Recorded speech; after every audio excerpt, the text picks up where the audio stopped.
আজকে আমি একটা চিকেন রেসিপি করব, সেটা তোমাদের সঙ্গে একটু শেয়ার করব। আগের দিনে ঠাকুমা দিদিমারা যেইভাবে করতো মুরগির মাংসের পাতলা ঝোল সব মেখে চুখে, সেইটা আমি করব আজকে। অনেক দিন ধরেই আমার ইচ্ছা করছিল ওইভাবে একটু মুরগির মাংসের ঝোল খাবো। সব সময় তো অন্যরকমভাবে করি, আজকে ওই রকমভাবে করব। চলো দেখি কিভাবে রেসিপিটা করছি আমি। প্রথমে এখানে নিয়ে নিয়েছি আমি 1.5 কেজি মাংস, মুরগির মাংস। মাংসগুলোকে ভালো করে ধুয়ে পরিষ্কার করে নিয়েছি আর ঝুড়িতে রেখেছি, তার কারণ জলটা তাহলে তাড়াতাড়ি ঝরে যায়। এবার মাংসগুলোকে আমি গামলায় নিয়ে নেব।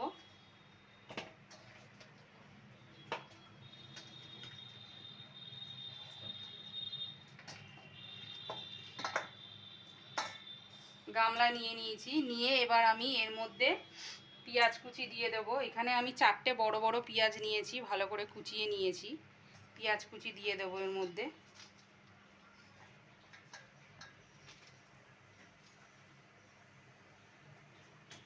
তারপরে এর মধ্যে দিয়ে দেব হচ্ছে আদা রসুন কাঁচা লঙ্কা পেস্ট।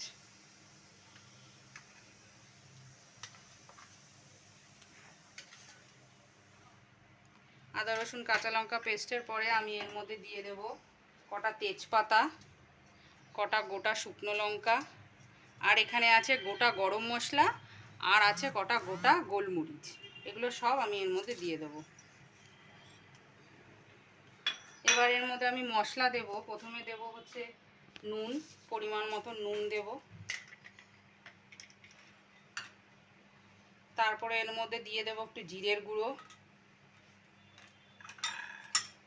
এর মধ্যে দিয়ে দেব ধনের গুঁড়ো, আর হলুদ দিয়ে দেব।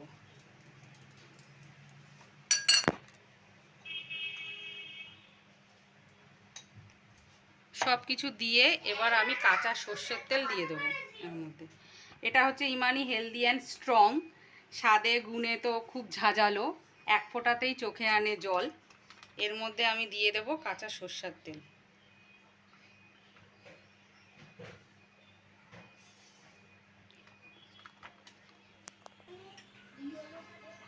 আর এখানে একটা টমেটো নিয়ে নিয়েছি আমি গোটা, সেই টমেটোটাকে পাতলা পাতলা করে কেটে নিয়েছি, এই টমেটোটা দিয়ে দেবো।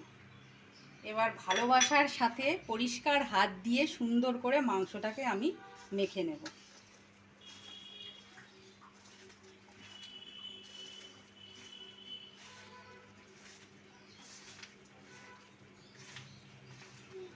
মাংসটাকে এইভাবে উল্টে পাল্টে সুন্দর করে মেখে নেব, যাতে সব কটা মশলা ঠিকঠাকভাবে মাংসের মধ্যে ঢোকে।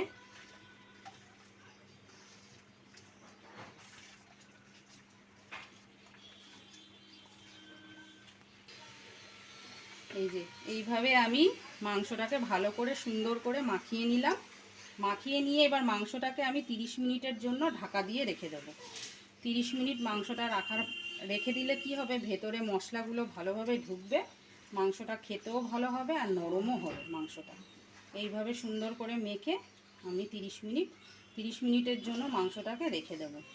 আর আরেকটা কথা বলি, আমি এখানে কাঁচা লঙ্কা আদা রসুন পেস্টের সঙ্গে কাঁচা লঙ্কা ব্যবহার করেছি। তার কারণ আমাদের বাড়িতে আমরা গুঁড়ো লঙ্কা, শুকনো লঙ্কার গুঁড়োটা আমরা খাই না, কারণ বাচ্চারা খাবে তো মাংস, আর গুঁড়ো লঙ্কাটা ঠিক আমাদের না সহ্য হয় না, তার জন্য আমি কাঁচা লঙ্কাটাই ব্যবহার করি। এই যে এখানে সুন্দর করে মাংসটাকে মেখে রেখেছি দেখো। এবার এটাকে আমি 30 মিনিটের জন্য ঢাকা দিয়ে রেখে দেবো। 30 মিনিট পর আমি মাংসটা বসাবো। এবার আমি এই 30 মিনিটের মধ্যে আমি এখানে আমার যে মাছ টাছগুলো আছে, বাদবাকি যে কাজগুলো, সেই কাজগুলো আমি করে নেব। এখানে যেমন রুই মাছ, জ্যান্ত রুই মাছ এনেছে, এখানে পাবদা মাছ এনেছে, এখানে চিংড়ি মাছ এনেছে। এইগুলো আমি ভালো করে পরিষ্কার করে ধুয়ে কৌটোতে গুছিয়ে ফ্রিজে ঢুকিয়ে রাখবো। আজকে আর এগুলো করব না। 30 মিনিট পর এই যে আমার মাছ ফাছ সব ধোয়া হয়ে গেছে। এখানে পাবদা মাছ সব পরিষ্কার করে ধুয়ে নিয়েছি, চিংড়ি মাছ ধুয়ে নিয়েছি, এখানে রুই মাছটাও ধুয়ে নিয়েছি পরিষ্কার করে। এবার এগুলোকে রেখে দেব, আজকে আর এগুলো করব না। এবার কড়াই বসিয়ে দিয়েছি গ্যাসে, কড়াই গরমও হয়ে গেছে, কড়াইতে এবার তেল দিয়ে দেব। তেলটা গরম হয়ে গেছে, এবার এই তেলের মধ্যে আমি একটুখানি হলুদ দিয়ে দেব। আলু ভাজবো, কারণ আলুগুলো তো সবে কেটেছি, কেটে জলে ধুয়েছি, আলুগুলো যদি এখন ছাড়ি খুব তেল ছিটবে, ওই জন্য আমি সবসময় তেল ভাজার সময়, আলুগুলো ভাজার সময় আমি তেলের মধ্যে একটুখানি হলুদ দিয়ে দিই, তাহলে আর ছেটে কম। এবার আলুগুলোকে সব ছেড়ে দেবো আস্তে আস্তে।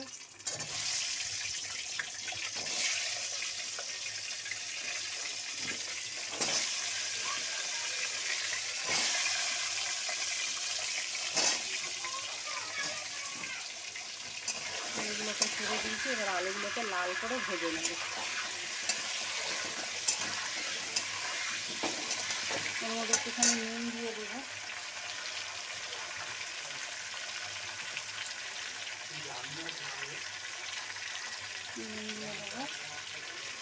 নুন দিয়ে দিলাম।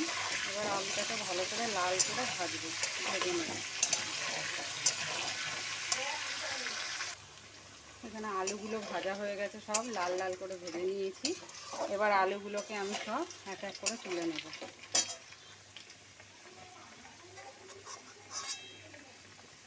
আলুগুলোকে সব তুলে নিচ্ছি।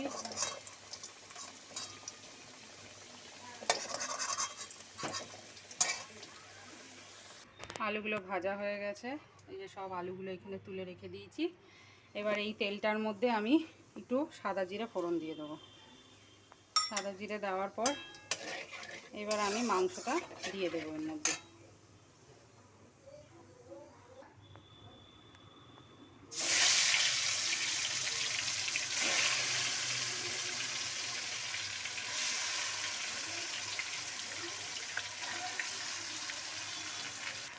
মাংসগুলো সব দিয়েছি, এবার নাড়াচাড়া করে নেব ভালো করে।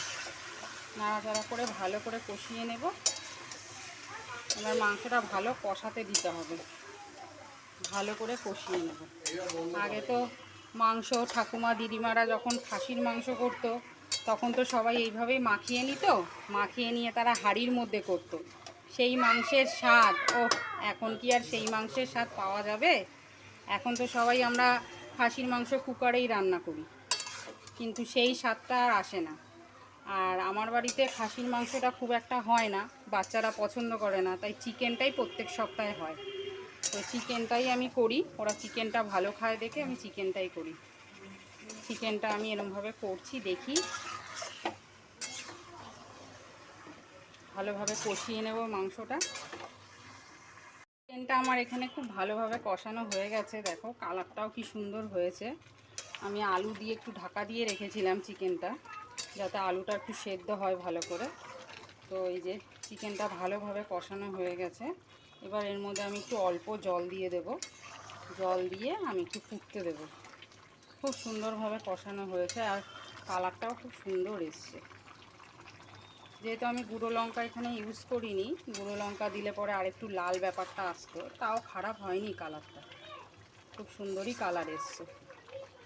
এবার আমি এর মধ্যে দিয়ে দেবো জল, জল অ্যাড করে দেবো, দিয়ে আমি কিছুক্ষণের জন্য চিকেনটাকে ফুটতে দেবো।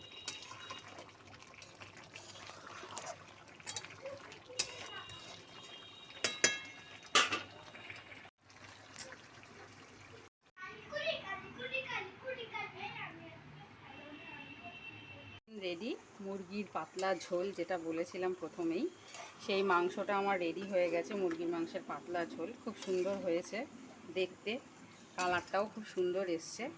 এবার আমি এটাতে গোটা গরম মশলা শিলে বেটেছিলাম, সেই গোটা গরম মশলা বাটাটা দিয়ে দেবো।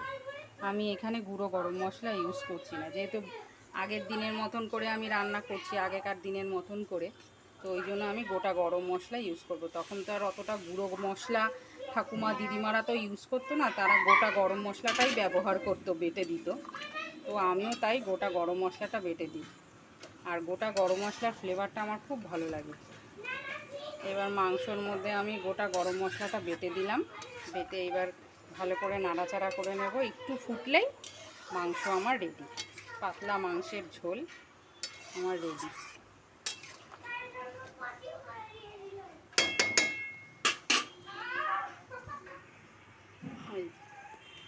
মুরগির মাংসের পাতলা ঝোল রেডি।